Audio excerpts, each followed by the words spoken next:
Sí, buenas tardes, ¿nos escuchan? Ok, buenas tardes a todos y a todas que están por allá y que se escuchan con mucho entusiasmo. Esperemos que así sigan durante toda la transmisión y que al final puedan tener muchas preguntas, porque nos acompaña aquí el licenciado Efraín Reyes Romero. Él es egresado de esta escuela, licenciado en Trabajo Social, con experiencia en muchos lados trabajando directamente con grupos. Aunque ya me indicaron que tengo que ver hacia enfrente. Yo soy Alma Gloria Pérez, estoy aquí un tanto presentando a Efraín.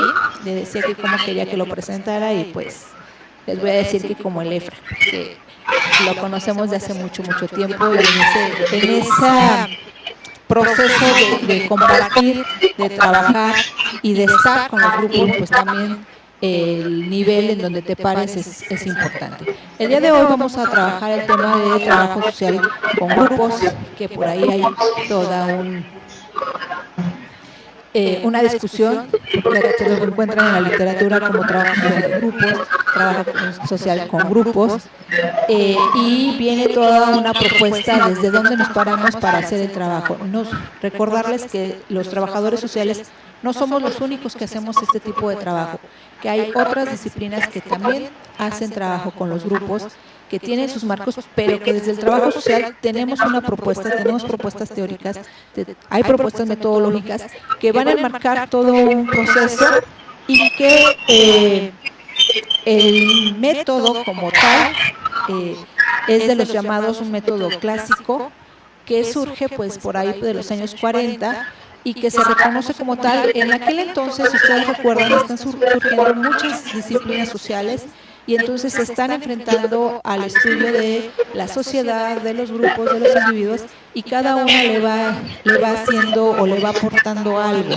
Una de las disciplinas que entonces surge, pues claro, es trabajo social, y la definen como grupo. Yo quiero decir que hablar de trabajo social con grupos pues es hablar de instrumentos, de propuestas metodológicas que te permiten ir cambiando, ir construyendo desde con las mismas personas con las que estemos trabajando. Entender que cuando haces trabajo con grupos, estás hablando con trabajo social, trabajo con sujetos sociales que no son sujetos estáticos, que son cambiantes, que tienen que ver con todo un contexto en el que están inmersos, pero también con toda una serie de experiencia a nivel individual, y que diferentes teorías te van aportando para que esto lo jales y lo generes desde procesos y los vayas comprendiendo desde diferentes puntos de vista. Yo quiero referirme y citar y traer acá a una maestra argentina, Amelia Delano, que ella dice que para el desarrollo de todo proceso metodológico es importante disponer de varias condiciones. Y en este caso, a mí me parece, y la retomo y comparto con ella, que tenemos que trabajar desde donde nos paramos nosotros como trabajo social, con una definición de marcos teóricos que realmente cumplan, que cubran todas esas posibilidades de análisis, de interpretación, de investigación, de diagnósticos, y que nos nutran de cuerpos conceptuales que nos den aportes, y no solamente hagamos intervenciones nada más desde la parte empírica, desde lo que podamos hacer, pero que también ella dice que no olvidemos toda esa contextualización social de la problemática objeto de estudio.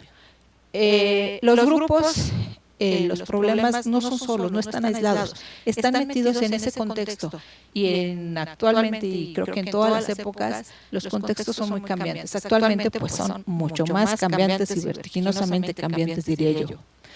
Pero algo importante también es tener claro objetivos y metas. Decir hacia dónde vamos a generar procesos que nos lleven a qué puerto vamos a llegar. Y en ese concepto, en esa premisa, pues bueno, es importante definir desde que nos paramos frente a cualquier intervención qué queremos, hacia dónde queremos hacer. También algo importante es el sistema lógico y el ordenamiento de criterios. no podemos trabajar sin tener estructuras y tener planteamientos ordenados lógicamente. Entonces, es importante que nosotros vayamos reconociendo y vayamos integrando esa propuesta. Y algo muy importante que me parece, no solamente desde la profesión, me parece que tenemos que tener un profundo conocimiento y desarrollo de aspectos personales. Reconocer quiénes somos, qué nos mueve, qué no nos mueve y atenderlo, por supuesto, y tener todo un campo ético importante para el trabajo con las personas, en este caso con los grupos. Entonces, partiendo de estas premisas, cómo te plantees y cuál metodología vayas a retomar, pues es importante no perderse y no hacer trabajo empírico solo por hacer y decir que estamos haciendo trabajo social. Es importante recordar, y para esto las materias que ahora están cursando o que ya cursaron, entiendo que son alumnos de segundo y de cuarto, todas y cada una van a resultar importantes y todas y cada una les van a aportar. Y ahora que el licenciado Efraín les haga la presentación de esta metodología en aspectos mucho más trayendo aquí la realidad desde donde él ha trabajado, desde donde ha impulsado este trabajo, se darán cuenta por qué es importante la problemática social, por qué es importante identificar necesidades y problemas sociales, por qué es importante la lógica y epistemología que a veces a muchos no nos gusta, por qué es importante la población y el medio ambiente en el que nos desarrollamos y más adelante la identidad y cultura, todo lo que tiene que ver con las familias, todo lo que tiene que ver con el desarrollo psicológico de las personas, que son elementos que ustedes van a ir aprendiendo a lo largo de la formación y que tienen que estar presentes siempre en el momento que ustedes vayan trabajando con grupos, con comunidades, con individuos. No pueden aislarse, no pueden decir yo lo hago de otra forma, tienen que rodearse de marcos teóricos, tienen que rodearse de propuestas metodológicas, tienen que rodearse de propuestas de intervención. ¿Cuáles? Las que ustedes crean siempre y cuando las tengan presentes y sepan desde dónde y para dónde van. Entonces, los voy a dejar con el licenciado Efraín. Efraín, todo tuyo. Bien, buenos días, muchas gracias. Quiero agradecer a la Escuela Nacional de Trabajo Social, asimismo como a la Universidad Autónoma del Estado de Morelos, esta oportunidad de platicar con ustedes sobre mi visión específica sobre el trabajo social con grupos. Más en un momento en el que las realidades grupales se han modificado en relación a cómo las veían los trabajadores sociales de hace 40, 50 años, que fue cuando se escribió prácticamente toda la literatura que nos ha servido de sustento y nos ha acompañado a través del tiempo. Al respecto, nada más quisiera, para tener todos un mismo marco de referencia, tratar de identificarnos todos en lo que podríamos entender como el trabajo social. Y hecho mano de la conceptualización que hace la propia Nelia Tello, en la que nos dice que a priori nosotros somos una disciplina de las ciencias sociales. O sea, si ahí nos ubicamos en ese concierto del conocimiento, tendríamos que identificar qué es lo que nos hace únicos en esta orquesta del conocimiento y la intervención en las realidades. Entonces, ahí hay una primera señal de lo que es el trabajo social. Nuestro objeto de estudio no es el conocer problemas, nuestro objeto es la intervención, pero tiene características específicas. Es una intervención de carácter social con sujetos, ya sean individuales o colectivos, que tienen un problema o una necesidad en un contexto determinado. Si todos partimos de ese mismo concepto a priori, entonces podríamos sentirnos en común que nuestra naturaleza misma es la intervención. La sociología pretende entender el hecho social, la ocurrencia de los fenómenos, la antropología, la cultura, la economía, la satisfacción de necesidades, pero puede ser que solamente se queden en el nivel de conocimiento o, si así lo desean, transitar hacia la intervención. Pero quien por naturaleza, desde su origen, ha nacido con la necesidad de intervenir, somos los trabajadores sociales. Y entonces, ¿dónde radica la intervención del trabajador social? En sujetos que tienen un problema o necesidad en un contexto determinado. pero la manera de entenderlo y atenderlo es desde lo social. Entonces, lo que vamos a hacer ahorita es primero entender qué es a lo que nos referimos como lo social, para poder después ver cómo tendríamos que hacer la intervención con grupos como un sujeto social. A priori comentar, la intervención tiene que ver con estos sujetos que son de carne y hueso, que sienten, que viven, que padecen. Y esta intervención se da en el ámbito en el que se relacionan las personas. Y los grupos es un espacio en el que hay interacción social. Entonces, ¿qué entendemos por lo social? Lo relacional. Y lo relacional significa relaciones sociales. Esta es la naturaleza de los grupos. Sin embargo, lo que se ha modificado en los últimos 40 años son la manera en cómo se manifiestan estas relaciones sociales. Lo que ha cambiado significativamente es el cómo interactuamos los seres humanos. En ese sentido, si nuestra naturaleza es la intervención y lo hacemos con sujetos, esos sujetos tienen características muy particulares. Por naturaleza, no podemos vivir solos. Nadie se puede aislar de los demás. Yo no puedo controlar el entorno social para vivir sin otros. Ustedes recordarán la película de Náufrago, donde la misma naturaleza humana nos hace a recrear a alguien, incluso a nuestra imagen y semejanza, Wilson. Pero lo mismo hacen los papás con sus hijos, los profesores con sus alumnos, los políticos con sus gobernados. Entonces, nadie puede vivir aislado de los demás. Somos un ser gregario por naturaleza.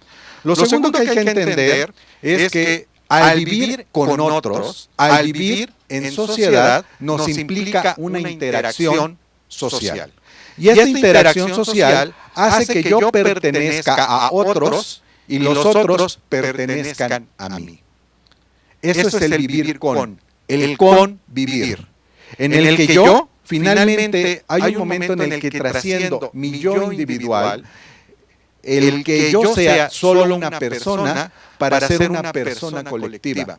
Pero esa persona colectiva también incide en el cómo soy yo en lo individual. Es decir, los grupos influyen en cómo somos, en cómo nos desarrollamos, en cómo es nuestra personalidad, cómo es nuestro comportamiento, pero a la vez nosotros influimos en los grupos mismos, empezando por la familia, el grupo de clase, el grupo de amigos, el grupo del barrio, entre otros. Cuando hablamos de grupo, nos podemos referir a todo y nada a la vez. ¿Qué delimita la categoría conceptual del grupo? Hay varios aspectos que tendríamos que considerar, entre ellos su tamaño, la duración del grupo, el grado de formalización de las relaciones que se dan a su interior, qué actividades desarrolla, cuál es su estructura interna, qué objetivos persiguen. Pongo un ejemplo. Ustedes no escogieron a sus papás. Ustedes nacieron en una familia, pertenecen de manera obligatoria, por naturaleza, a un grupo previamente conformado que eran sus padres. En algún momento ustedes van a decidir si quieren seguir perteneciendo a ese grupo o no. Pero cuando es el cambio de semestre, ustedes pueden decidir a qué materias se incorporan y establecer en qué grupo quieren permanecer. Es decir, ustedes de manera voluntaria se pueden agregar con otros para cumplir determinados objetivos. En una familia es más amplio el tiempo de interacción grupal. ¿Por qué? Porque ustedes finalmente nacen, crecen y en algún día cambiarán de grupo o ampliarán el grupo. Pero en el grupo semestral de su clase, finalmente van a estar 6 meses.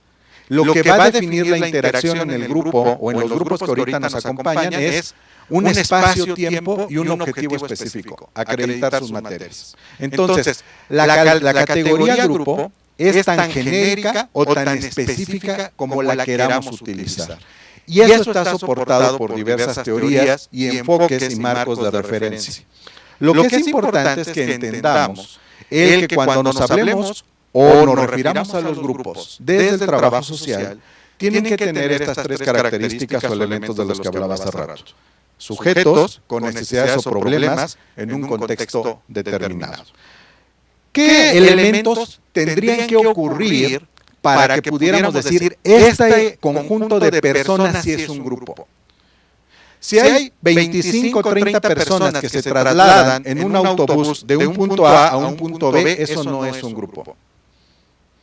¿Por qué? Porque su interacción es mínima, es superficial, es prácticamente lo que dure el traslado. Pero la interacción que se da en su grupo semestral es mayor, aunque sean 6 meses, sí se provoca interacción entre ustedes, sí hay relaciones sociales que se establecen. Entonces, vamos a ver qué elementos tendríamos que encontrar para decir que un conjunto de personas es un grupo. De entrada, debe de haber interacción. Si no hay interacción, no es un grupo. Por ejemplo, si ustedes van al estadio de fútbol a apoyar a su equipo favorito, hay un conjunto de personas, interactúan parcialmente o relativamente, pero acabando el partido cada quien regresa a su casa. Eso puede ser considerado en otra categoría, por ejemplo, un comportamiento de masa. Sin embargo, para que también esta interacción sea funcional, debe de haber interdependencia, es decir, que esta interacción provoque que uno dependa del otro para el logro de los objetivos del grupo. Y eso se acompaña con la finalidad. ¿Cuál es el objetivo del grupo? ¿A dónde quiere llegar? ¿Qué es lo que espero yo de permanecer o estar participando en X o Y grupo? Y eso me implica que yo tenga una percepción de mí mismo frente al grupo, pero también qué percepción construye el grupo sobre mí. Si a eso le sumamos que para estar en un grupo, yo tengo que tener un motivo, que ese motivo me impulse a participar en el grupo, entonces podríamos decir que otra condición adicional es la motivación. A ustedes seguramente les pasa que se sienten más a gusto en algunas materias que en otras, y no necesariamente es por el profesor, sino por el ambiente grupal. Sienten incluso un mayor impulso en algunas interacciones con sus compañeros que en otras. Entonces es importante que en un grupo haya una motivación que redinamice las relaciones entre los sujetos que participan en él.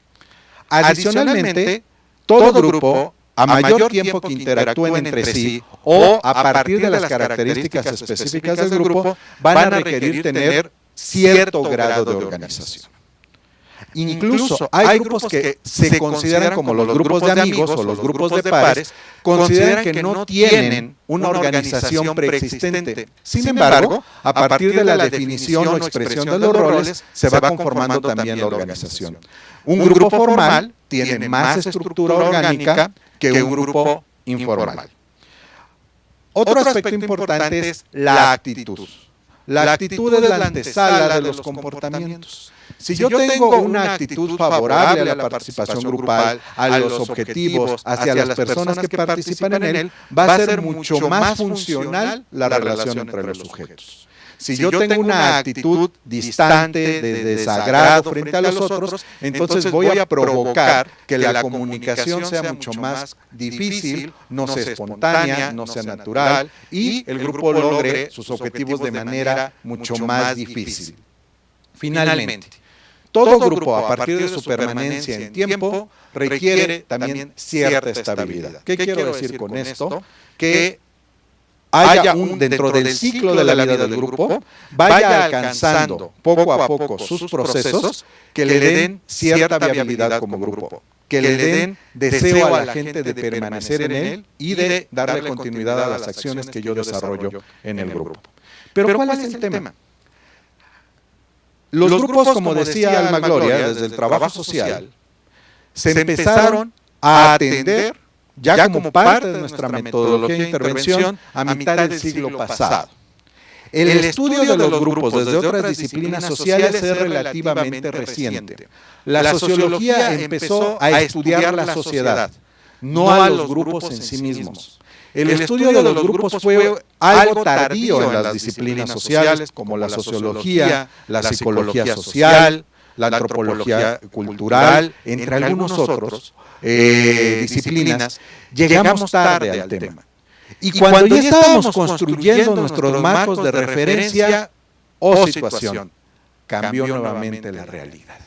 Si la realidad es dinámica, podríamos decir que sobre todo a partir del proceso de globalización, los primeros afectados son los seres humanos en sus relaciones sociales. En consecuencia, si en los últimos 40, 50 años hay una incidencia objetiva y real en cómo nos relacionamos como sociedad, en consecuencia también hay un efecto en las realidades grupales. Entonces, el mundo ha cambiado y por ende las relaciones sociales. Si ustedes van a la biblioteca y buscan la literatura del trabajo social comunitario, del trabajo social con grupos, van a encontrar que antes había una aspiración a la construcción de organización, que los grupos tuvieran estabilidad, que la intervención deviniera en un final feliz, si me permiten la expresión.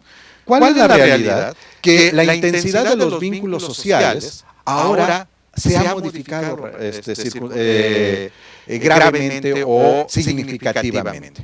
¿Qué quiero decir con esto? Antes, la familia era el grupo primario que era en el que nosotros empezábamos a aprender a socializar. El segundo era la escuela, el tercero la iglesia o la religión, o los grupos relacionados a esta, el barrio, etcétera. Pero los vínculos sociales en la familia, en la escuela, en el barrio, en nuestros grupos de referencia, se han modificado. ¿Qué es lo que tenemos ahora? Ahora un mayor número de expresiones individuales, una mayor propensión a buscar mi yo individual como sobresalga, básicamente por un mecanismo de autoprotección, no por deseo en sí mismo. ¿Cuántos de ustedes su interés a priori sacar avante sus materias? No que les vaya bien a todos en el grupo. Les interesa acabar su carrera y ser exitosos. No les interesa el gremio. Es decir, eso es natural, es algo que se está expresando. Tampoco hay que sentirse mal. ¿Qué es lo que también estamos viendo en los últimos 40 años? Pareciera ser que hay una contraposición entre el interés de lo colectivo sobre el interés de lo individual. Ahora, el individuo se ha sobrepuesto sobre el interés colectivo. Ahora me interesa que a mí me vaya bien, no importa sobre quién pase. Cuando transito en la calle, yo necesito circular, que se quiten los ciclistas y los peatones, porque voy en carro. Pero si voy en el transporte público, deseo que todos se quiten para que yo me siente. Esa es la manera como ahora pensamos en las ciudades, en una dinámica mucho más ajetreada de la que tenían nuestros padres y nuestros abuelos. Otro aspecto importante es, la familia ya no es la misma. Si nosotros queremos intervenir con grupos, pero nuestra concepción de familia es la familia tradicional o la familia extensa, se nos van a agotar muy rápido los marcos de referencia. Ahora las familias han cambiado significativamente en los últimos 50 años. Hace 40, 50 años, ser hijo de madre soltera es estigmatizado. ¿Cuántas de ustedes ahora desean tener un hijo, pero no desean tener una pareja? ¿Cuántas de ustedes prefieren tener ahora como familia un perro o un gato y no necesariamente a sus papás, a sus hermanos o a su futuro esposo, esposa o hijos? O sea, el concepto de familia en la realidad se ha modificado. Y este papel socializador tradicional que tenía antaño también se ha modificado. Otro aspecto importante es que antes el Estado era este ente regulador de las relaciones entre los individuos. Y cuando había una controversia entre los individuos, para eso existía la ley. El Estado era un garante de que no nos matáramos unos a otros. Sin embargo, ahora quien regula las relaciones sociales es el mercado. Ustedes están más preocupados porque les vaya bien cuando ponen un post en Facebook. Si tienen Twitter, cada vez que suben un tweet, cada día quieren tener más amigos, cada día quieren tener más afinidad con otras personas. Incluso muchos de ustedes tienen amigos que ni siquiera conocen físicamente. Ahora, la globalización acompañada de consumo está incidiendo significativamente en la manera en cómo nos relacionamos los seres humanos. Es decir, nos alcanzó la realidad y ahora pareciera ser que vivimos en una dualidad entre lo global y lo local.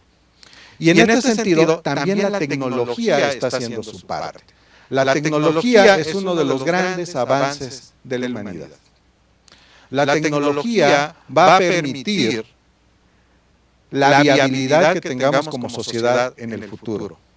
Pero también, si la tecnología no es gobernada por el ser humano, va a provocar que se sigan deteriorando o modificando o mutando las relaciones sociales. ¿Qué quiero decir con esto? Por ejemplo, no los puedo ver de ladito, pero a ver, si pudieran levantar quién tiene Facebook.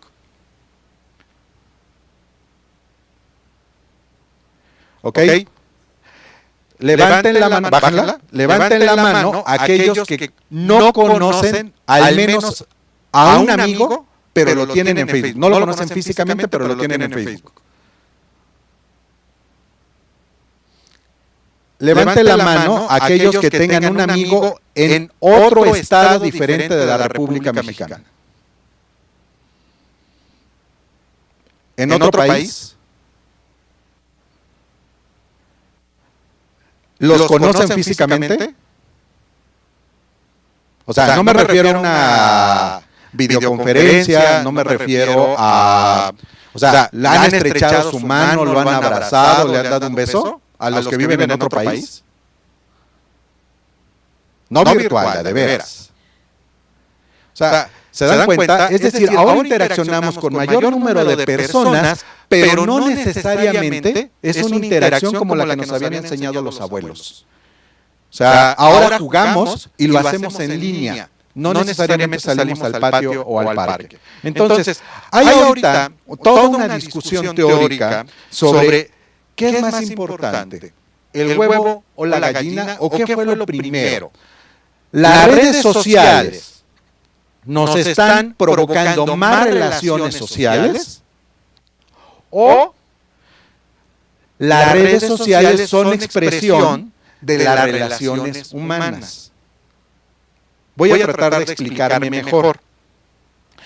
Finalmente, ustedes, con sus propios medios, imaginemos que no existiera el Internet, seguramente los que tienen amigos en otros estados de la República o en otros países no tendrían contacto con esas personas. La única manera de tener contacto con esas personas es que viajaran, los conocieran, se hicieran amigos, se escribieran cartas o se hicieran una llamada telefónica. Entonces la pregunta es, ¿el Facebook nos ayuda a ampliar nuestro espectro de relaciones sociales?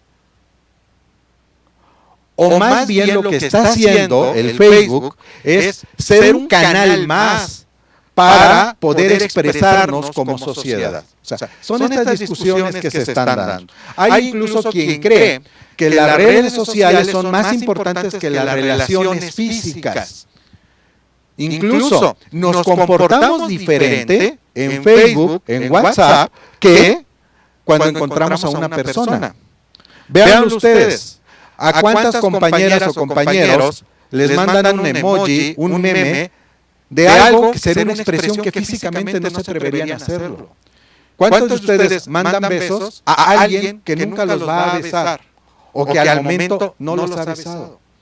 ¿Cuántos de ustedes terminan una frase diciendo abrazos, cuando esa persona nunca la van a abrazar o cuando la tienen enfrente no la abrazan? Entonces,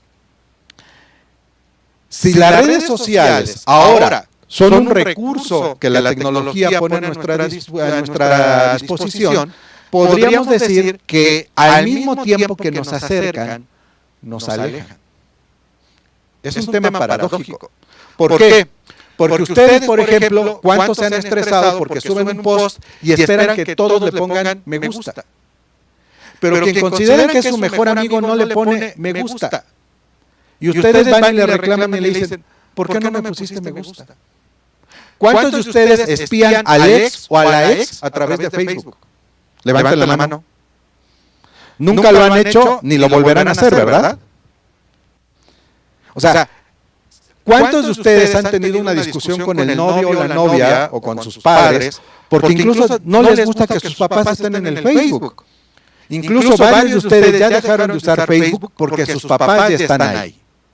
Ya buscaron otras redes sociales más juveniles, más cerradas. Y entonces uno cree a través de las redes sociales que tiene el control. Yo en el WhatsApp, yo en el Facebook, en el Twitter, en el Instagram, puedo definir mis relaciones sociales. Puedo decir a quién bloqueo. Puedo darle prioridad a quien quiero que me llegue primero sus notificaciones porque lo siento más mi amigo o porque me interesa más esa persona. Pero llego al salón de clases y me doy cuenta que yo no puedo bloquear a alguien. Yo no puedo agarrar y decirle, eliminar amigo. Yo no puedo tener el control de decir, profesor, me cae mal, lo borro, lo bloqueo de mis contactos. Es decir, las redes sociales, al mismo tiempo que nos acercan, también pueden incidir en cómo nos relacionamos con los demás o en el cómo no nos relacionamos con los demás. O cómo esta no relación es una expresión de una relación social. Espero haber sido claro. Otro aspecto importante es, si no todo es controlable, hay otra emoción que acompaña la interacción social en la actualidad. La incertidumbre, el temor, el miedo. Ahora, el miedo se ha convertido en algo presente en nuestra vida cotidiana. Vivimos en una sociedad líquida, donde los vínculos sociales cada día se debilitan más. ¿Qué suple? ¿Qué entra en esos espacios que deja lo que antes era la cohesión social? El miedo, la desconfianza, las relaciones de dominio-sumisión. Y eso, claro, que caracteriza el cómo nos vinculamos con los demás. No es fortuito que el anonimato, la desconfianza en el otro, los procesos migratorios que ha sufrido el Estado de México en algunas de sus municipios y ciudades, ahora, 10, 15, 20 años después, hayan devenido en relaciones de desconfianza, de violencia o de otra naturaleza todavía de mayor degradación social. Otro aspecto importante es que antes los trabajadores sociales aspirábamos a trabajar con grupos para propiciar participación. Y el problema es que la gente no quiere. Terminamos interviniendo con grupos muy pequeñitos. Antes, nuestros abuelos del trabajo social intervenían con grupos más grandes que nosotros. ¿Por qué? Porque ahora hay mayor predominio de las expresiones individuales. Y ahora cada quien siente que contribuye como sociedad desde su microcosmos, desde su microespacio, desde su propio yo individual. O sea, antes podríamos organizarnos para vivir en una sociedad más igualitaria. Y ahora a mí me preocupa específicamente los derechos de los animales. A otro le preocupa específicamente el que no se acabe cierta especie de arbolitos. A otra persona solamente le interesa que no utilicemos unicel cuando compramos un café. Es decir, antes había una idea global de sociedad. Y ahora hay microcausas que van orientando la participación individual de las personas. Entonces, si todo esto ha estado cambiando, esto es un como abuelo de pájaro, algunas de las cosas que están cambiando y que están incidiendo en las relaciones sociales grupales, la pregunta sería, ¿por qué desde el trabajo social seguimos tratando a los grupos como si fueran los mismos? Si están cambiando. Si es una realidad dinámica cambiante. Los grupos son una expresión de la sociedad. Y si la sociedad cada día debilita sus vínculos sociales, por ende, los grupos, las comunidades, las familias, también modifican o mutan sus formas de interacción y de relación social. Cuando yo he trabajado y he platicado con algunos colegas, y me platican, me conversan qué es lo que hacen en su espacio de trabajo, y qué es para ellos las personas con las que trabajan, finalmente es como un recuento, ¿no? Hay para algunos que trabajan en instituciones de asistencia social, por ejemplo, que las personas son un beneficiario. Los que trabajan en alguna institución donde la gente tiene membresía, como el Seguro Social o el ISSSTE, es un afiliado. Aquellos que están en la administración o gestión de los programas sociales, las personas se convierten en un número, un recurso, para aquellos que están, por ejemplo, en algunas otras instituciones más asistenciales aún, ven a las personas como aquellos que son incapaces de salir por sí mismos del hoyo en el que se encuentran y por eso hay que ayudarlos. Y muchos otros simplemente ven al sujeto individual como un portador de carencias. Pero no lo vemos como humanos. Lo que tenemos que ver a estas personas es como humanos cuyas relaciones sociales se han estado modificando a través del tiempo. Entonces, lo primero que tenemos que hacer es romper nuestros paradigmas, quemar nuestras barcas tradicionales del trabajo social.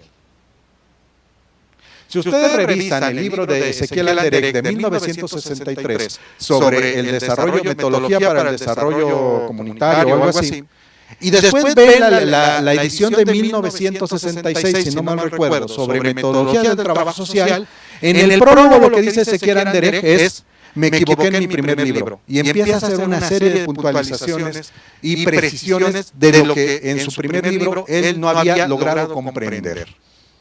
¿Cuál es el problema? Que cuando hablamos de grupos y de comunidades, vamos y leemos ese libro de 1963.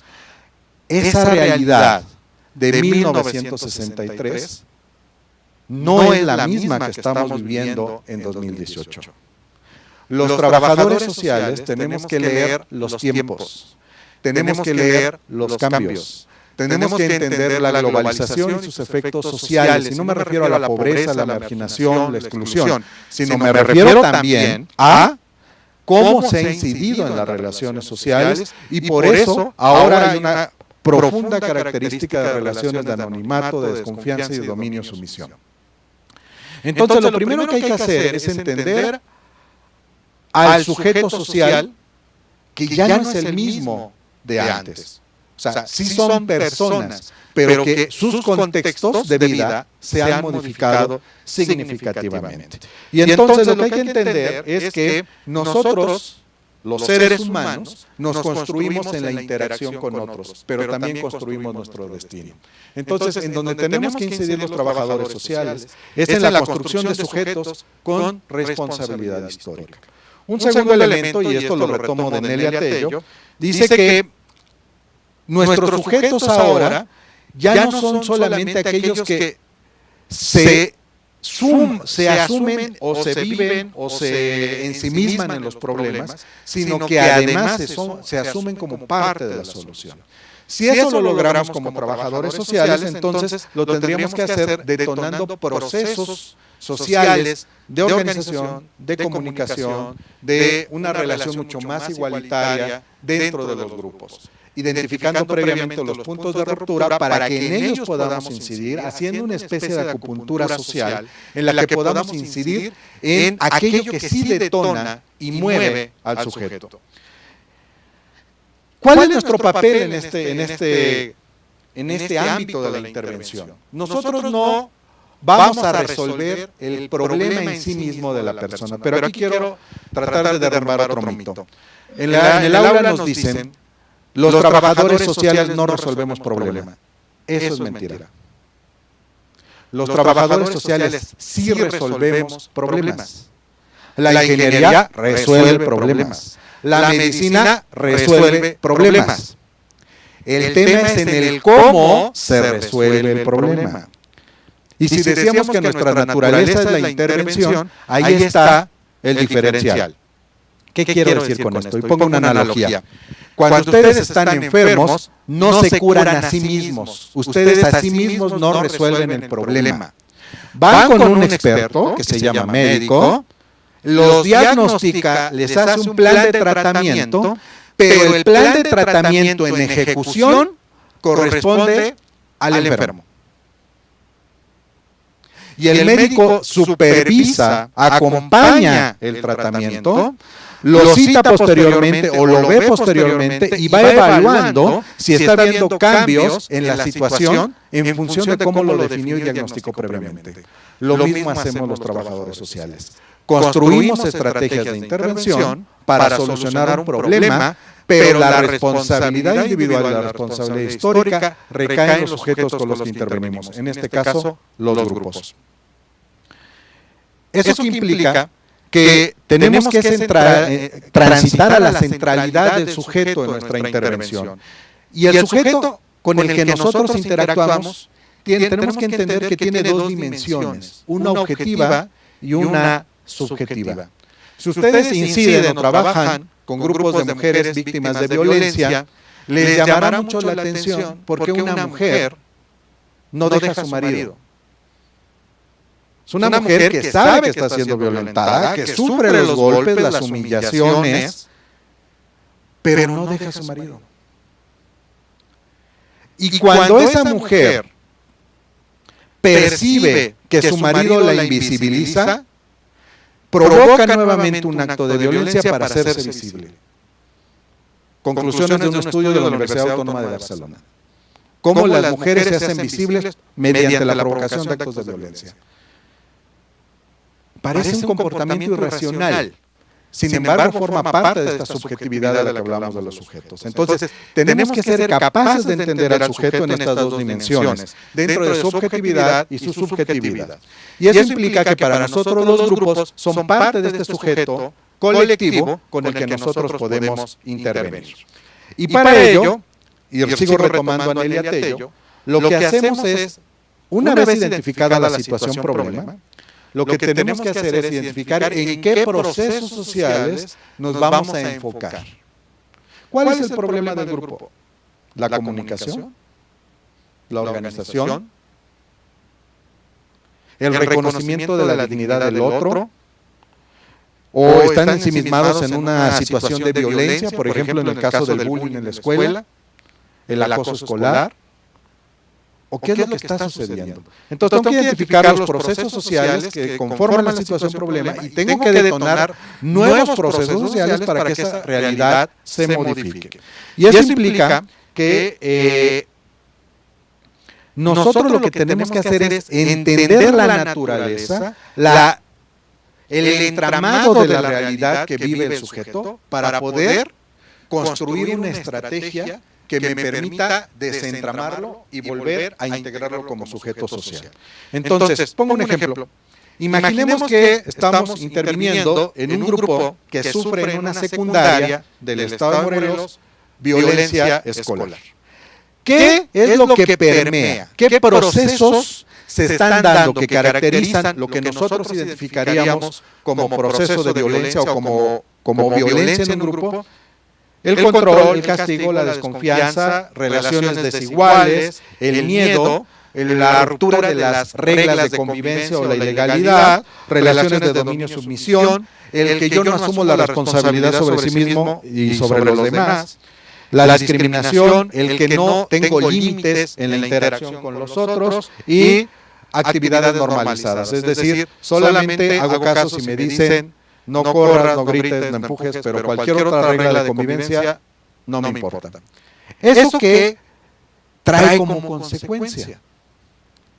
El que se impida en una comunidad una comunidad escolar que pueda aprender de manera sana, de manera fructífera. Entonces, ¿por qué intervengo en una secundaria? La secundaria tiene como principal papel pues enseñar a los niños la formación básica. Y estamos hablando básicamente de escolaridad. La preocupación de los directores y maestros es que aprenda física, química, matemáticas, literatura. ¿Por qué me debe de interesar la violencia que se está viviendo en la escuela? Porque si no atiendo la violencia, en consecuencia entonces no se va a lograr que aprendan. No se va a lograr el que ellos puedan con ese conocimiento enfrentar el día de mañana su vida. ¿Cuál es el problema? Que los papás creen que la escuela cumple el papel que le toca a la familia. La escuela no es una guardería. La escuela enseña valores, claro que enseña valores. Pero los valores es una responsabilidad compartida. Pero lo que estamos viendo aquí en procesos de violencia es que algo no está funcionando bien. Algo falló. Entonces, ustedes me dirán, pero esa es una expresión de la sociedad. Efectivamente, es una expresión de la sociedad que vive violencia, descomposición, anonimato, etcétera. Pero eso no quiere decir que no se pueda hacer nada. Entonces, siguiente elemento que tengo que considerar en la situación problema es el contexto. No se vive la violencia igual de un contexto a otro, aunque haya elementos que sean en común. Tengo que encontrar cuáles son finalmente las variables del contexto en las que yo tengo que, primero, comprender y segundo, ver en cuáles podemos incidir, en cuáles se puede modificar, en cuáles se puede lograr que el sujeto pueda, incluso en un contexto muy adverso, poder continuar sus procesos sociales y no decir, es que todo está mal, entonces en consecuencia aquí nunca se va a acabar la violencia, entonces no podemos hacer nada. No, claro que sí podemos hacer. Podemos generar procesos de resiliencia, procesos de convivencia segura o sana, provocar convivencia solidaria, entre algunas otras cosas.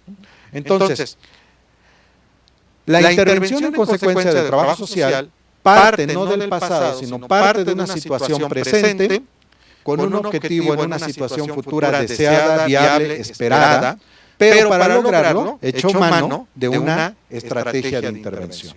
Y esta estrategia de intervención, como decíamos al principio, entiende y atiende desde lo social, pero finalmente es el camino que me permite transitar de una realidad presente a una realidad futura, pero no como un paso lineal de la condición A a la condición B, sino es todo un conjunto de entramado metodológico que me permite lograr en un tiempo definido cambios en mi sujeto social grupal, ¿no? Para ello, ¿cómo le hago? Decía muy bien Alma Gloria al principio, no es una intervención empírica, no es una intervención basada solo en el sentido común, no es una intervención basada en el yo siento, yo creo. Aquí no importa qué creamos o qué sintamos. Nuestra intervención debe ser basada en el conocimiento, basada en la experiencia sistematizada que se ha construido como metodología. Tenemos que basarla en un conjunto de técnicas e instrumentos que sean facilitadores de lo que yo quiero lograr en la estrategia de intervención. Entonces, ¿qué metodología yo debiera de seguir como trabajador social? La que quieran. Incluso la más viejita se puede refrescar a las condiciones actuales. No lo puedo hacer de manera mecánica. Tengo que entender estos cambios sociales y a partir de ahí ver qué metodología puedo echar mano. Pero invariablemente cualquier metodología para intervenir con grupos tiene 4 componentes. Primero, un conocimiento inicial de la situación problema. Segundo, hacer la planeación de la intervención. Aquí es donde se diseña la estrategia, donde veo qué componentes lleva en función de mis marcos teóricos. Ya que la tengo, la llevo a implementación, la desarrollo. No es lo mismo que hacer un plan o un proyecto, pero finalmente tengo que llevarla a un proceso de operacionalización, de llevarla a la práctica. Pero tengo que ver si lo que estoy haciendo realmente está incidiendo en generar cambios o no. Y ese es el cuarto componente, valoración de resultados. Identificar incluso los efectos no deseados o no planeados, nuevamente volver a modificarlos y me permite un conocimiento ya no inicial, sino un conocimiento profundo o mayor de mi situación problema y entonces se vuelve una especie de una espiral de profundidad en la intervención, ¿no? Entonces, aquí es importante dejar aclaradas unas cosas. No confundir la intervención con la dinámica grupal. Son cosas completamente diferentes. Y tampoco confundir la dinámica grupal con las técnicas grupales. ¿Qué quiero decir con esto? Intervención es todo este entramado que se traduce en una estrategia. Implica referentes teóricos, metodología, técnicas, instrumentos, todos esos ingredientes, integrarlos de tal manera que me permita el entendimiento de la situación problema e incidir en ella, pero eso no es la dinámica grupal. La dinámica grupal tiene que ver más con el conjunto de fuerzas que se provocan o se desarrollan en la interacción grupal. Y las técnicas son un medio o una herramienta para provocar procesos de dinamización, de interacción, de comunicación, organización, etc. ¿No? Entonces, finalmente, las técnicas es un medio que se utiliza para detonar procesos sociales. Ya para finalizar, ¿cuál sería mi posición como trabajador social frente a estas nuevas realidades grupales en mi proceso de intervención profesional? Creo que lo que tendríamos que entender es que si cambió la realidad, también tienen que cambiar los trabajadores y las trabajadoras sociales. O sea, tenemos que modificar nuestras visiones, nuestros marcos de referencia, ser más abiertos a otras disciplinas, lo que también van avanzando, no estar con este temor de, ahí vienen otros que están haciendo lo que nosotros. ¿Cuál es nuestra ventaja? Nosotros a los procesos de intervención llegamos primero. El problema es que es como cuando uno llega primero a algún lugar y de repente voltea y dicen, ahí vienen los demás. No lo puedes evitar, pero sí lo que puedes hacer es construir toda una visión disciplinaria y profesional que te permita hacer una intervención diferente. Y estos son algunos elementos que yo pondría a su consideración y discusión. Uno, necesitamos un trabajador social que sea contemporáneo, que entienda la globalización, que entienda los cambios en las relaciones sociales, pero no quiere decir que sea un trabajador social ideologizado. No es lo mismo entender la globalización que ser neoliberal. Son cosas completamente diferentes, pero sí lo que yo tendría que ser es un trabajador social crítico, proactivo, propositivo, que me permita ser, desde lo que hago y desde lo que interpreto, ser constructivo, que me permita también ser libertario, y poniendo como libertario no el provocar movimientos revolucionarios, si lo quieren hacer cada quien está en decisión individual. Yo cuando hablo de procesos libertarios me refiero a la liberación del ser humano, es decir, a el reconocimiento y el acceso pleno a los derechos que finalmente es lo que nos hace libres. Y que sea sensible a los problemas, pero que no se deje llevar, que no se ensimisme con el sujeto, sino que más bien entienda al sujeto, que haya esta intersubjetividad en la intervención, esta empatía, sin caer en el paternalismo, y finalmente una cosa que a veces es nuestro talón de Aquiles como trabajadores sociales. Tenemos que estar abiertos al tiempo, al cambio. Si nosotros somos agentes de cambio, el primero que tiene que estar abierto al cambio somos nosotros. Tenemos que ser abiertos al conocimiento de otras disciplinas. Tenemos que ser abiertos a las nuevas tecnologías. Tenemos que ser abiertos a el uso de el conocimiento científico para procesos de intervención. Ya vamos a llegar en breve, si no es que ya estamos en esa época en la que la intervención incluso se va a realizar a través de medios digitales, a través de teleintervención social. Muchas gracias.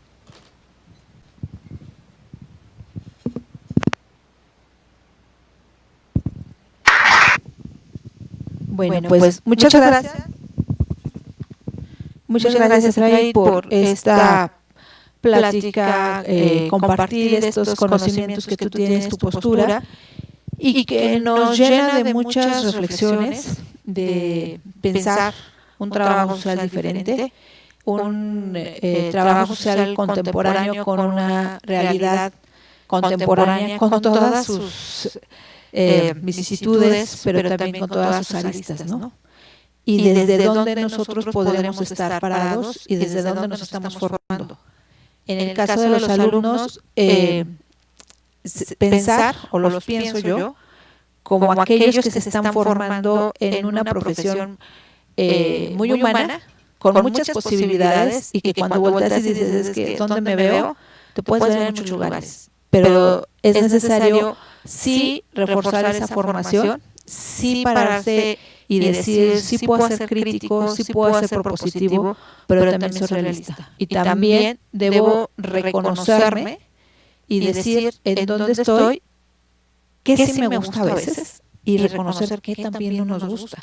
Porque eso te va a llevar también a realizar y a reconocer en qué te tienes que fortalecer, en qué tienes que avanzar más, cuáles son tus áreas de oportunidad para crecer como persona, como trabajador social, y por supuesto para reflejar una profesión diferente.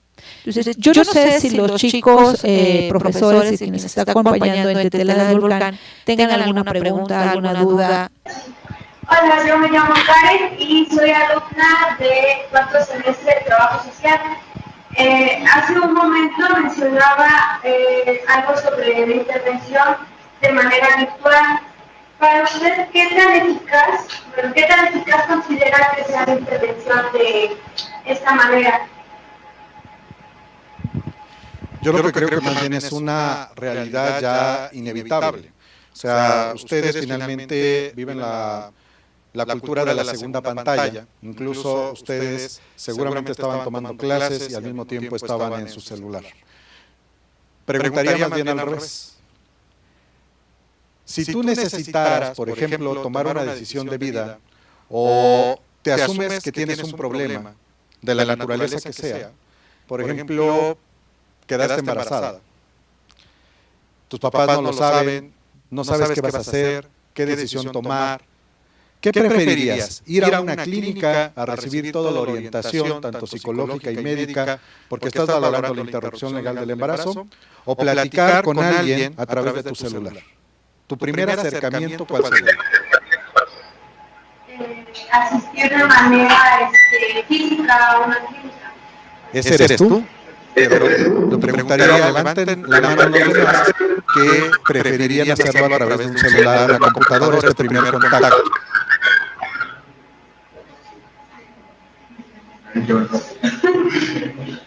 O sea, vean ustedes, por ejemplo, es como cuando uno va a la farmacia a comprar anticonceptivos o condones. Entra una abuelita al lado y terminas comprando dulces. O sea, eso se da en el ámbito del mundo real. Pero la verdad es que todo el mundo estamos más bien inmersos en esta dualidad. ¿Esto qué va a llevar? Que los trabajadores sociales, como ya lo están haciendo los médicos y los abogados o los psicólogos, estén utilizando herramientas como el teléfono, sesiones privadas vía como la que estamos teniendo ahorita, pero ya por ejemplo los abogados tienen sesiones privadas de asesoría confidencial a través de videoconferencia. Estamos viendo, por ejemplo, soporte emocional telefónico con ayuda visual para prevención del suicidio. Nosotros ahorita en un lugar estamos creando el proyecto Línea Joven, donde la idea es tener a través de diversos medios de contacto con los chavos, el tratar de atender el problema de las adicciones, pero también no solamente de los chavos, sino también el que los papás tengan alguien con quien hablar. Y entonces eso lo estamos haciendo a través de Línea Joven. Es decir, vamos a encontrar que en la medida en que las herramientas vayan permeando más nuestra vida cotidiana, la tecnología va a ser un medio también para la intervención. ¿Qué tan eficaz es o qué tan poco eficaz? Va a depender de la metodología, de la calidad de la atención que desarrollemos como trabajadores sociales y la confianza que seamos capaces de generar en este tipo de servicios. Yo veo que es una realidad. Yo veo que es un tema ya en el que no vamos a poder evitarlo.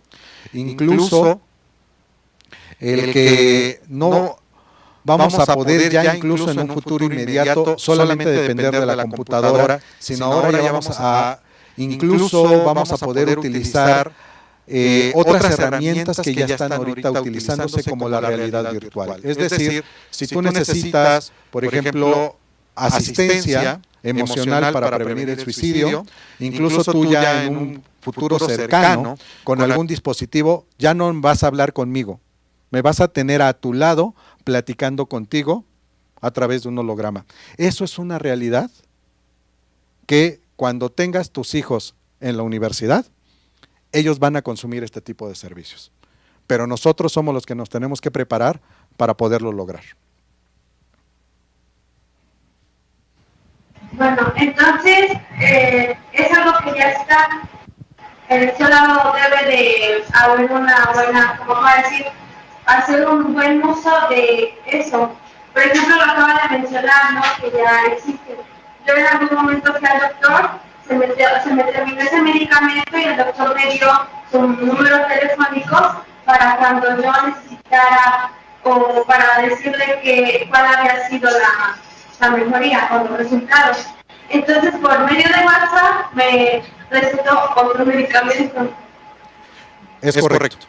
Es decir, no estamos, una cosa importante que aclarar es, no sustituiríamos una intervención por otra. Lo que hay que diversificar son los canales en la intervención.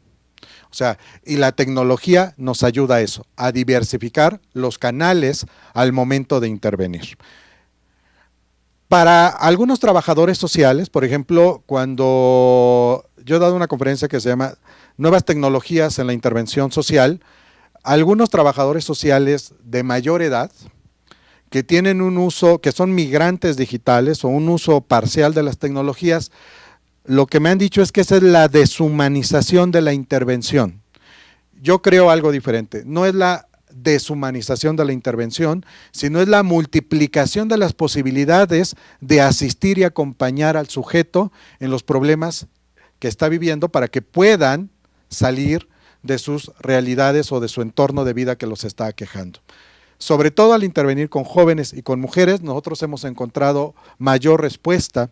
Incluso algo que hicimos en la frontera de México en el norte, con una de nuestras clientas, es muchos abuelos perdían contacto con sus hijos o con sus nietos que estaban en la ciudad de Texas y nosotros en un municipio de Nuevo León. ¿Qué es lo que provocamos? Que en las universidades públicas y privadas, en los horarios ociosos de los laboratorios de cómputo, se hicieran convenios para que alumnos asistieran a adultos mayores para contactar a sus nietos y a sus hijos y hacer videoconferencias. Ustedes no tienen ni idea de la reacción, de la posibilidad que tenían esos adultos mayores de ver en una conversación a sus hijos, de que sus nietos les mostraran los dibujos que hacían en la escuela, o sea, y que eso provocara en el adulto mayor el deseo de crear su correo electrónico, de su cuenta de Skype, el que pudiera tener una interacción gratuita, porque antes todo era por larga distancia y era costoso, sobre todo la larga distancia internacional. Y la otra es que hacer una llamada a un teléfono fijo a un migrante es un tanto complejo por su situación legal, pero no hay este impedimento para hacerlo, por ejemplo, a través de Skype o ahora videoconferencias como la que estamos teniendo ustedes y nosotros en este momento. Entonces, la tecnología finalmente se vuelve un medio posibilitador del contacto social. Lo que sí no deberíamos de perder, y bien decía hace un momento Alma Gloria, es que trabajamos con humanos. Las herramientas nos tienen que ayudar a contactar y conectar humanos, no a distanciarlos. Entonces es algo que no podríamos perder de vista en la intervención.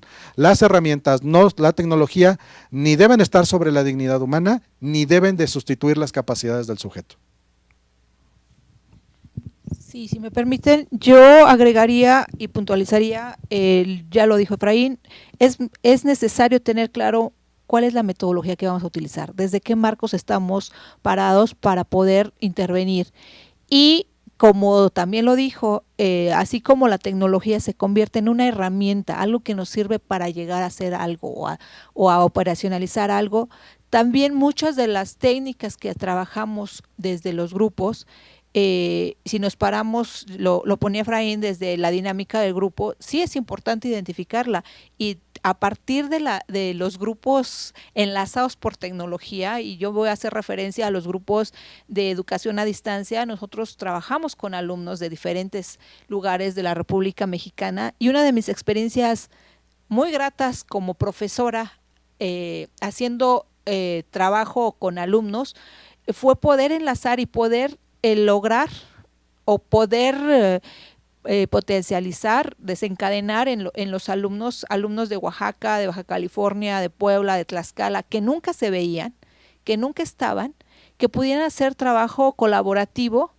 en una posibilidad de presentar y de hacer un ejercicio que lo llevaron con todo un proceso metodológico y a presentarlo y a verse reflejado en la presentación electrónica, pero en la presentación que ellos hicieron a través de una herramienta como la que estamos usando, de reconocerse como compañeros, de reconocerse que el otro había trabajado, pero que en ese momento no estaba presente por problemas laborales y que el compañero le estaba apoyando a hacer su presentación, a decir, lo hicimos en conjunto, lo presentamos los que estamos aquí y en el momento que estaban casi terminando se incorpora la compañera y da continuidad a un trabajo grupal en ese momento.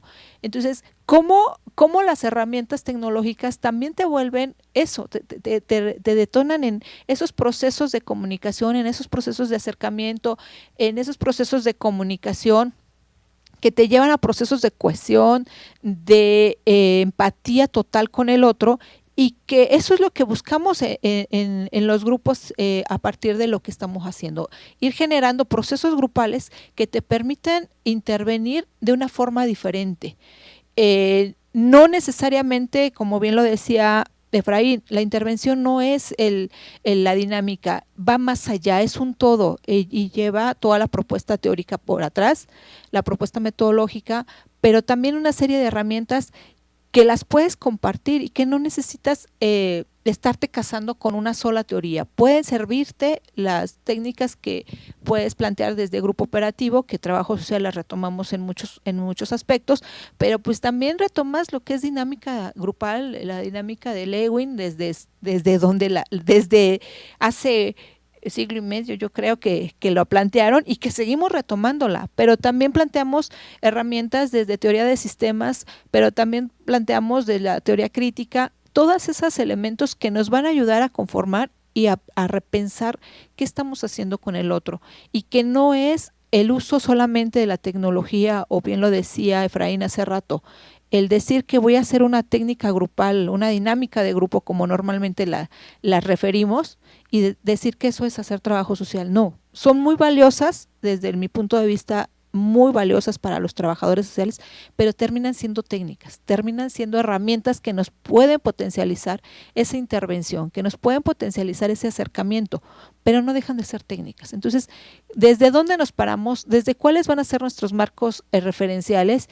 Y de ahí lo que les decía hace rato, la importancia de entender por qué me estoy aprendiendo, por qué tengo que llevar materias que si no les doy el significado y no las relaciono con mi perfil profesional, no voy a entender y no las voy a aprovechar. Y entonces cuando terminamos y nos vamos al trabajo ya profesional, cuando nos vamos a la calle, como lo decimos, descubrimos que tenemos una venda y tenemos que quitárnoslas y decimos, híjole, sí, alguien me dijo, alguien me habló de MED, alguien me habló de teoría crítica, sí, si le hubiera hecho caso al maestro, sí, y nos vamos a veces hasta buscar los apuntes que tenemos por ahí y encontramos cosas escritas que ya en ese contexto no entendemos. Entonces, aprovechen todas esas oportunidades que les da la formación y pregunten, no se queden con dudas, busquen qué más hay.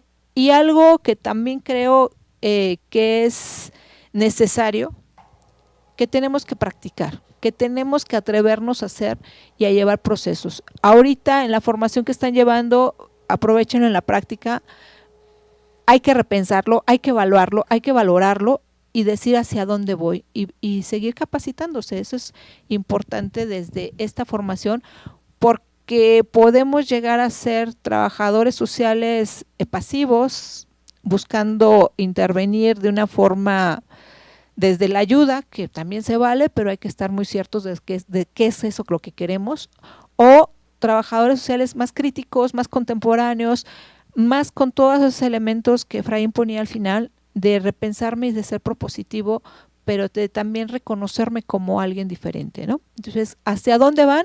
Pues cada uno de ustedes sabrá y valorará qué quiere.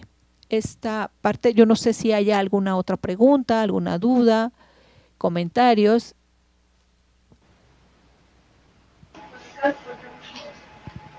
Hola, buenas tardes, licenciada Ana Gloria, licenciado Efraín, soy la doctora Shirley Reyes, directora de la escuela. Primero agradecerles esta intervención, y respecto al tema, creo que justamente son complementarios, ¿no? La parte de utilizar estas herramientas virtuales con la parte que hacemos frente al grupo, en el sentido de que no siempre se cuentan con todos los recursos, ¿no?, necesarios para llevar a cabo la intervención, tanto en cuestión de tiempo, en cuestión económica, ¿no?, en todo lo que hay que dinamizar. Y creo que estas herramientas se convierten en algo muy importante una vez que también tenemos el primer contacto con el grupo a intervenir o con el cual vamos a trabajar, y a partir de eso generar dinámicas a través de estas herramientas de las tecnologías, ¿no? Y yo creo que esto es algo que para nuestros estudiantes les tiene que abrir el panorama de la importancia de poder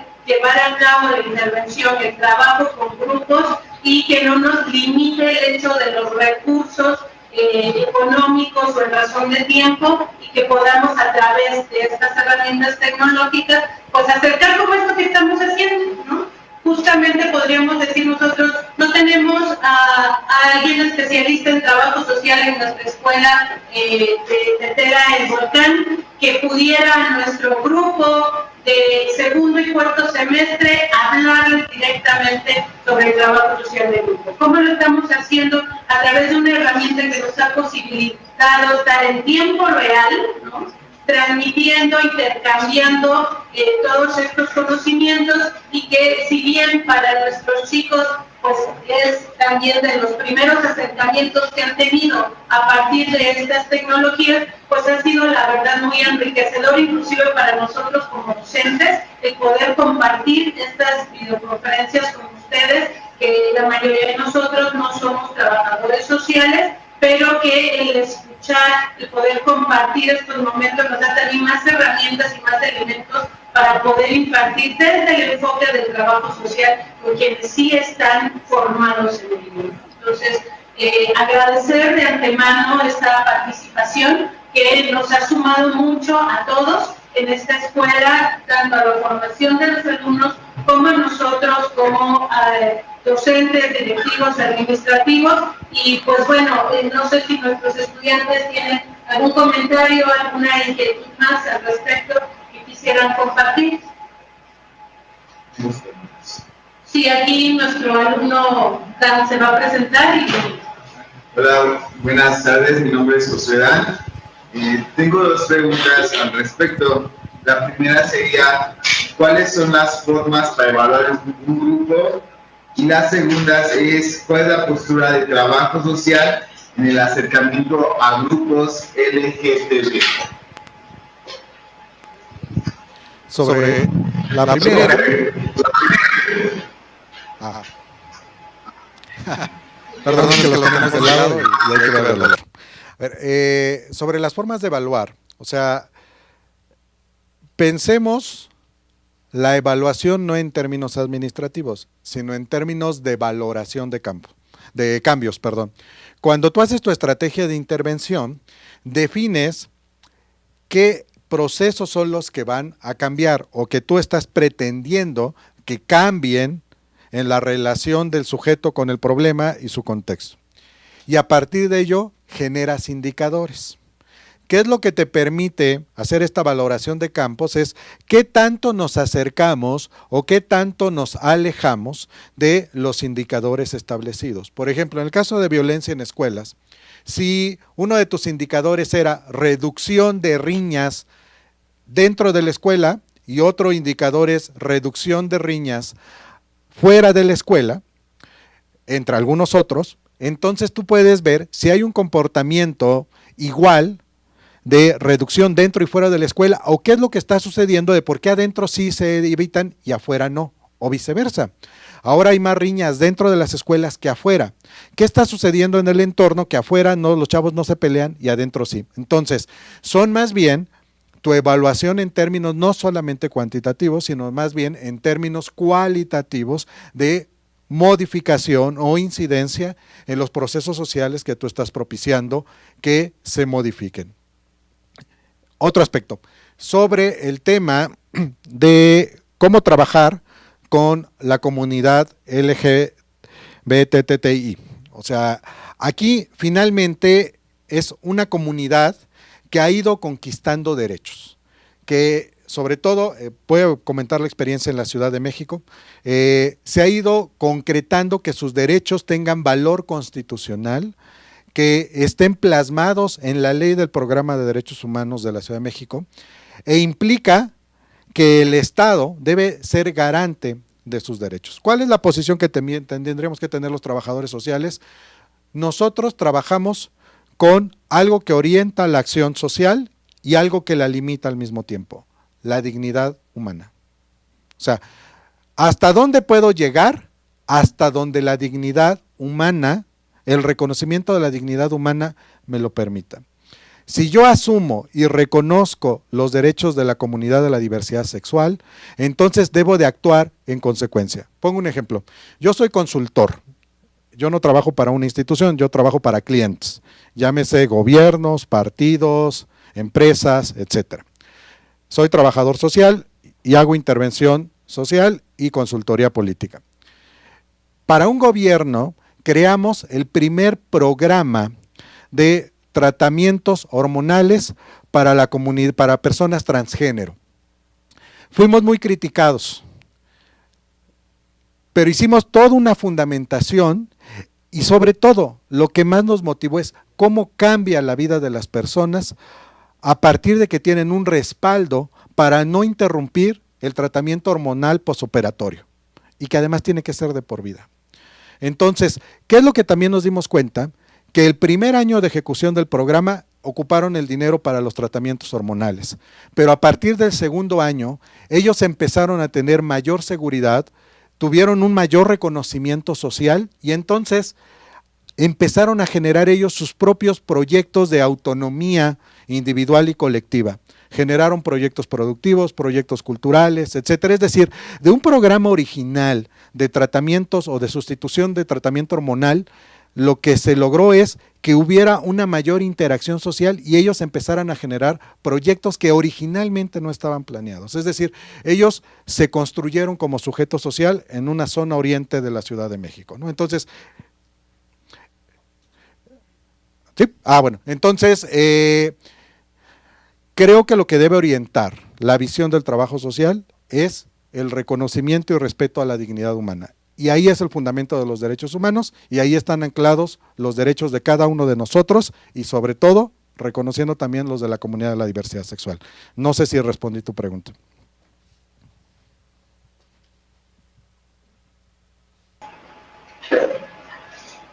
¿Alguien más tiene alguna pregunta, algún comentario respecto a lo que has presentado el día de hoy? ¿Nadie? Bueno, pues creo que de nuestra parte, de verdad, agradecer infinitamente el apoyo que nos han dado en la Escuela Nacional y, por supuesto, reconocer el esfuerzo que han hecho licenciado Efraín, licenciada Ana Gloria, gracias por compartir este día con nosotros. Eunice, ya te veo por ahí, y creo que sería nuestra última conferencia de este semestre, ¿no? Dando los tiempos que tenemos en la UAM, que termina ya nuestro calendario escolar y tenemos ya la siguiente semana nuestro periodo de exámenes ordinarios. Entonces prácticamente estaríamos con nuestra última conferencia el día de hoy y pues hacer el agradecimiento. Y adelante, Luis, te escuchamos. Hola, Charly, un gusto de verte, ya no nos habíamos visto. Ayer hablamos con la maestra Teresita y nos decía que estaba pendiente lo de prácticas y me decía, pero ya al rato si quieres lo confirmamos vía telefónica, que todavía para la próxima semana tendríamos ese encuentro, la importancia de la práctica escolar en la formación de los y las trabajadoras sociales, pero al ratito lo confirmamos. Pues también un gusto agradecerles a la maestra Alma Gloria y al licenciado Efraín por haber participado y a los chicos y las chicas que hemos estado durante pues todo el semestre. Por algunas cuestiones técnicas no nos comunicamos, agradecerles también a ustedes el poder estar aquí y allá. Pues ha sido un gusto poder compartir, porque también el compartir nos hace reflexionar sobre nuestro hacer, sobre nuestra disciplina y también vamos construyendo cada vez más. A ver si después hacemos algunas presenciales en vivo, o sea, como estas son en vivo, presenciales también, en el lugar, ¿no? Entonces, pues un abrazo a todos muy fraternal y muchas gracias. Les haremos llegar, ya vimos, van a firmar tanto tú como la maestra Cano las constancias a nuestros docentes y ya veremos, tú ya nos indicas si también de esa misma forma las y los alumnos que estuvieron asistiendo, y aquí también tuvimos algunos profesores que estuvieron todas las sesiones que también van a obtener su constancia. ¿Ok? Bueno, estamos en contacto y muchísimas gracias. Muchas gracias, Eunice. Sí, justamente vamos a hacer las constancias de esa manera. Y bueno, nosotros aquí hemos ido tomando lista y justamente a los estudiantes que estuvieron de manera constante, ¿no? Es que tendrán su acreditación. Fue muy valiosa esta intervención virtual que tuvimos, ¿no? Y yo creo que es algo que les va a dar mucho valor también a ellos en su trayectoria y sobre todo que les aporta muchísimo a su formación. Gracias por este espacio y sí, ya al ratito por teléfono nos ponemos ya en contacto para definir la posibilidad de entonces la siguiente semana tener una última conferencia. Último aviso. Pues muchas gracias. Nada más es recordarles que estas conferencias quedaron grabadas y las pueden revisar, volver a escuchar las que les parezcan más interesantes o todas, si así lo desean. Están colocadas en nuestra página de internet en www.ensadistancia.unam.mx. Está la liga al canal de YouTube y ahí van a poder encontrar las 4 o 5 conferencias que hasta ahora se han transmitido con ustedes y algunas otras que hemos transmitido por un seminario de género, por alguna propuesta de un seminario de reflexión, también está grabado ahí y me parece que se ha convertido en un material muy valioso, no solo para este ejercicio entre alumnos de la Escuela de Tetela con nosotros como profesores, sino también se queda grabado y se queda como material de apoyo para nuestros alumnos o quien así desea consultarlo. Entonces está por ahí a disposición también de ustedes. Gracias, maestra Maglori. Y aprovechar también para hacerles la invitación del día 20 de junio. Vamos a tener la presentación, nuestra segunda presentación de experiencias de prácticas comunitarias con nuestros estudiantes de cuarto semestre y que vamos a contar con la presencia de la maestra Mari Carmen Mendoza y viene Guadalupe Ávila de Guadalajara, también de la Universidad de Guadalajara, para hacer la retroalimentación a estas experiencias que van a presentar nuestros estudiantes y por supuesto que sería para nosotros maravilloso contar de manera física con ustedes aquí también. Esperamos poder completarlo para el siguiente semestre, que podamos tenerlos aquí de manera física, porque ahora sí los conceptos se nos complican al decir presencial y en vivo. Pues sí, es presencial y en vivo, pero pues físicamente por acá sería muy bueno tenerlos. Muchas gracias y buenas tardes. Gracias.